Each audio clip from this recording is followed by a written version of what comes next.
все-таки відбувся нічний наліт шахедів, але ці шахеди вдалося знищити, ліквідувати нашим повітряним силам. Так, дійсно, була неспокійна ця ніч для українців, і у більшості повітряна тривога тривала на півдні нашої країни, і от уже вранці повітряні сили відзвітували про те, якою була ця ніч, скільки запускали шахедів росіяни і що вдалося збити.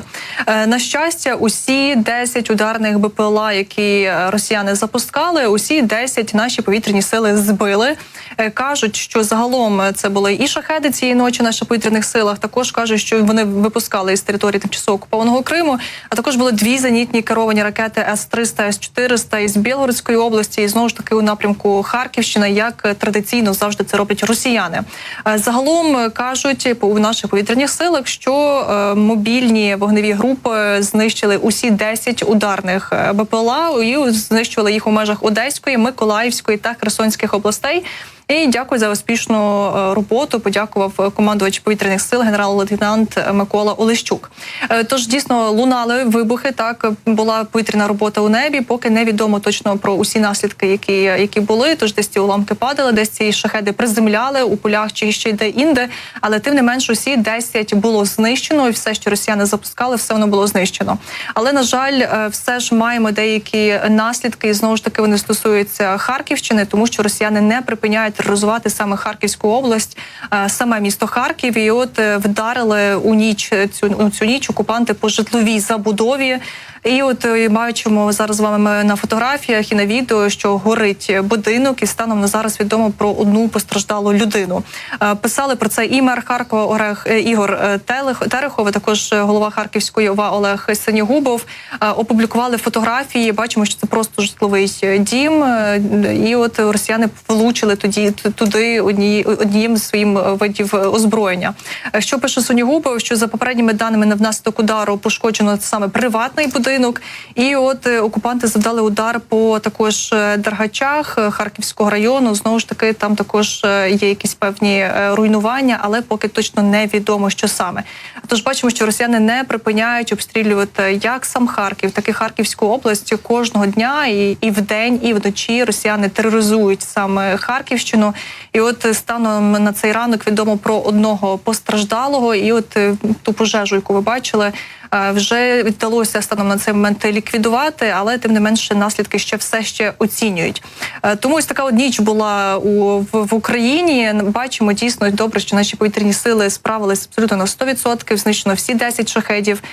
Це дуже добре, але тим не менше оці от С-300, С-400, все те, що прифронтове і летить на наші регіони, особливо те, що стосується Харківщини, то бачимо, що і сам Харків, і область постійно страждають від терористичних атак, і от ця ніч не стала виключенням. Так, Харків і південь України – це два, скажімо так, напрямки, два регіони, які найбільше атакують, обстрілюють росіяни. Поруч з Харківщиною ще є Сумщина, там прикордонні райони нашої країни росіяни постійно кошмарять і кабами, і обстрілюють. Тож ця доба не була винятковою, там напруга зберігається, скажімо так, на прикордонні, в прикордонних районах. Ну і багато вчора телеграм-каналів і медіа рознесли нібито цитати, заяви одного із командирів українських спецпідрозділів, де мова про Кракен, де йшлося про те, що нібито всередині травня, от вже буквально от-от, наступного тижня, росіяни будуть атакувати Харківщину, вчинять там якийсь масштабний наступ на Харківську область. Так ось, командир спецпідрозділу Кракен Костянтин Немічев уточнив свою заяву стосовно таких наступальних дій росіян у Харківській області. Кракен, як ми знаємо, взагалі, що називається, родом цей спецпідрозділ із Харківщини, і там багато воювали, брали участь у звільненні Харківщини якраз наші військові з Кракена. І з'явилися ці цитати Костянтина Немічева в інтерв'ю для журналу The Economist, однак потім ці слова у телеграм-каналах, як це прийнято взагалі в телеграмі робити, перекрутили, перебрехали, додали щось своє, і відповідно вийшла така собі лякалочка в дусі російської пропаганди, що ось уже росіяни готуються сунути на Харків і скоро там чи окупують місто, чи окупують значну частину регіону. Отже, Костянтин Немічев написав вже у відповідь в деталях, про що йшлося у цій розмові з журналом The Economist.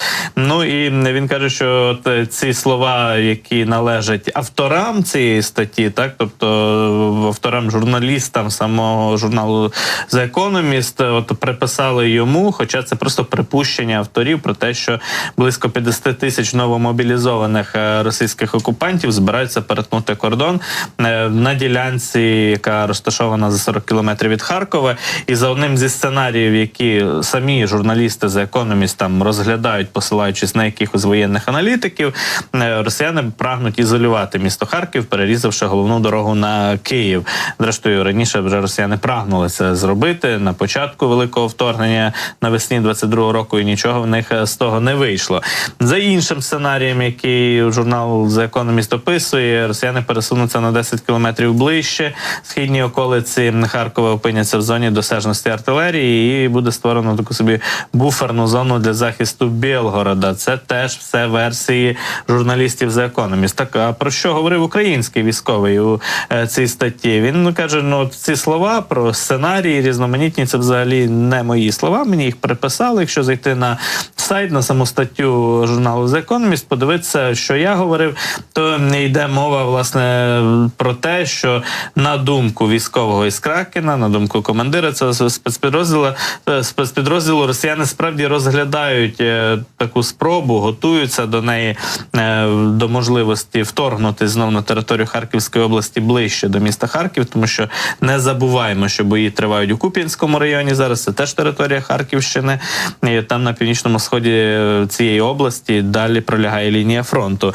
Але те, що накопичення резервів російських наші військові, наша розвідка спостерігає, командир Кракена справді підтвердив, каже, накопичення дійсно є, але Харків і Харківська область добре укріплені, там стоять мотивовані підрозділи, і в росіян точно нічого не вийде з їхньої затії. Це позиція якраз командира Кракена, тому треба всіх тут заспокоїти.